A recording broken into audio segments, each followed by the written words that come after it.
Have you ever encountered someone who lived in a temple with a priest for many years, proclaiming the temple's divine nature and exalting the priest as a living deity? This person would preach about the beauty of God present there, inviting others to witness the divinity, saying, "Come, see how beautiful God is here. The priest here is the living deity, so beautiful. If there is truth anywhere, it is here. Listen to my extraordinary experiences I have had here. Come, I will tell you about the mysteries of this temple. I will tell you how I found myself by staying here.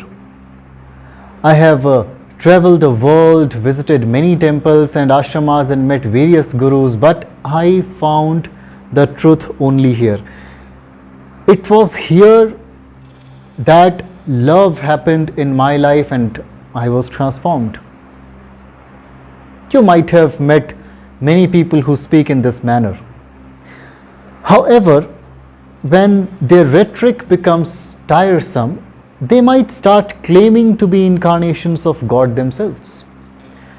If it ended here, perhaps it would be tolerated. But suddenly, without any warning, this person vanishes from the temple. People start looking for him, wondering where he went. And when he reappears, his tune has changed, his speech altered, and every word different. Now he says that the priest is a fraud, a manipulator. The devotees who have been coming to the temple for a long time are baffled by this sudden change. They ask him, "What has happened suddenly?" He replies, "Everything in this temple is a sham." The devotees ask, "How? There should be some evidence, please. Can you give us some?"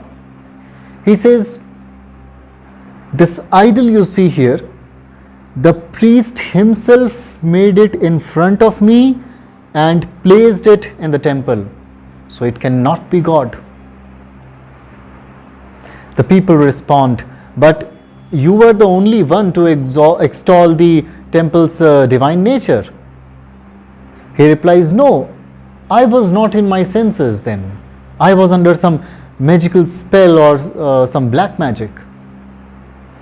Then a wise person from the crowd stands up and says, "All right, the idol here was made by someone, its ornaments crafted by and placed here. But not just in this country, but around the world, every idol has been made by someone. And if your argument is accepted, then every idol in every temple should be considered fake."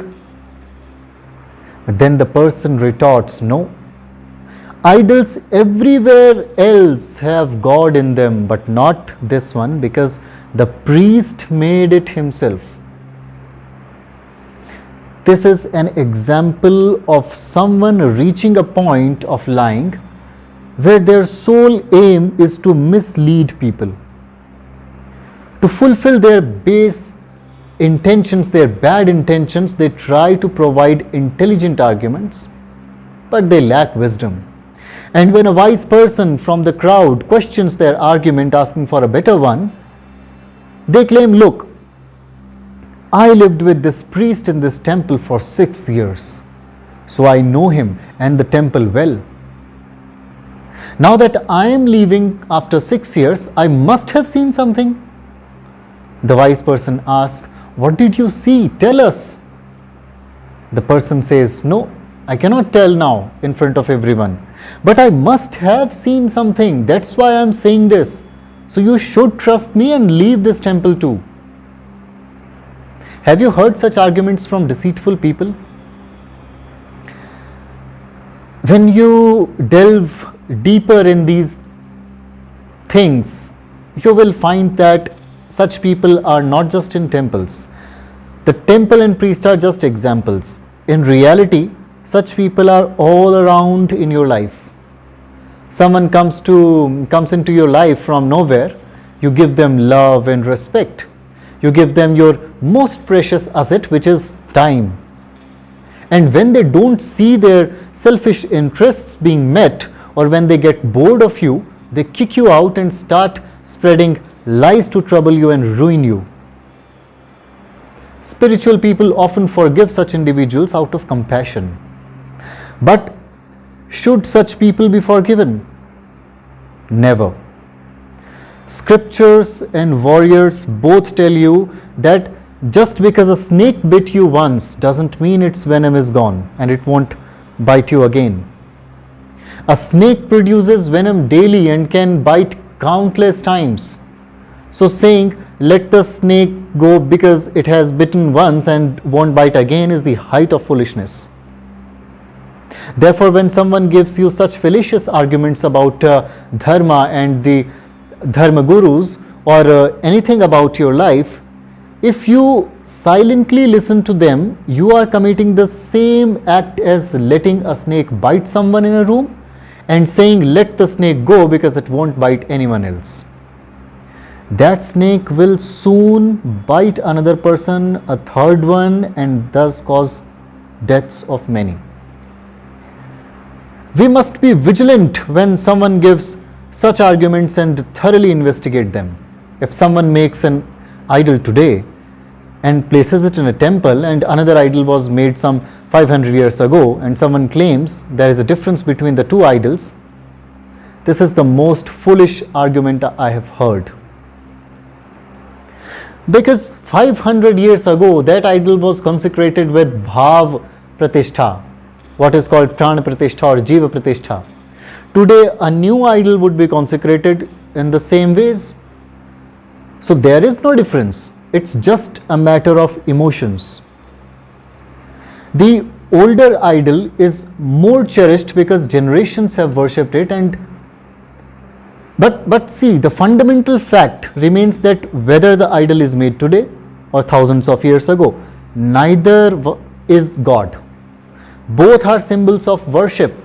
Whether you establish a new stone or an ancient Shivalinga, both are merely symbols of Mahakal Shiva, as the stone itself cannot be Mahakal, the Lord of the universe, who is beyond everything. But yes, if your faith is strong, it is said here in India that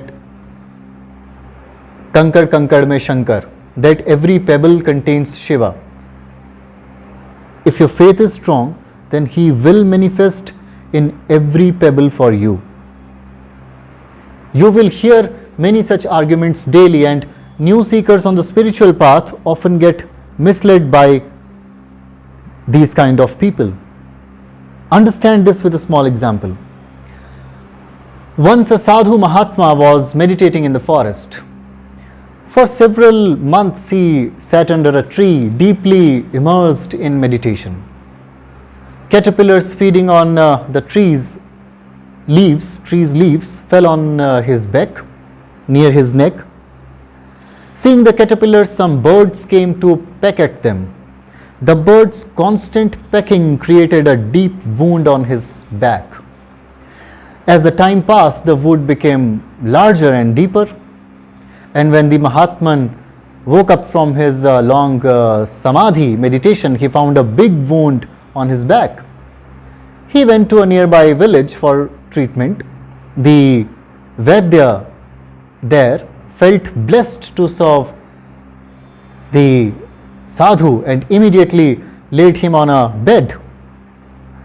But some foolish people gathered there and mocked the Mahatman, saying that he had renounced all attachments and lived in the forest, yet came to the Vaidya when he got a wound. The Vaidya then silenced them, saying, the knowledge that made me a Vaidya, that this knowledge was given by sages like him, Sushruta, Charak, Kashyap, etc. But it's surprising that same knowledge now being used to treat you, you mock the sages who gave it. Who gave the knowledge of medicine? Who gave the knowledge of surgery and kaya kalp? These Sadhu Mahatmas did, these Rishi Munis did, Siddhas Mahasiddhas did. Because humans need it. Humans should keep themselves healthy, beautiful and fit. Because it is said here in Sanatan that Shariram Deva Mandiram, the body is the temple of the deity. But the foolish crowd mocked the Mahatman until the Vedya explained that that very Mahatman had given this knowledge. This is something you must remember.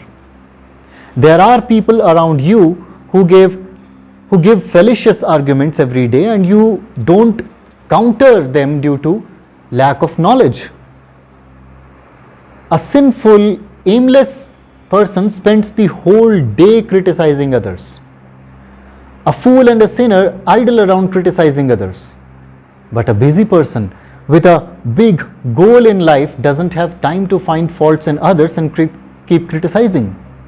Those who have achieved great inventions for human civilizations were busy achieving their big goals.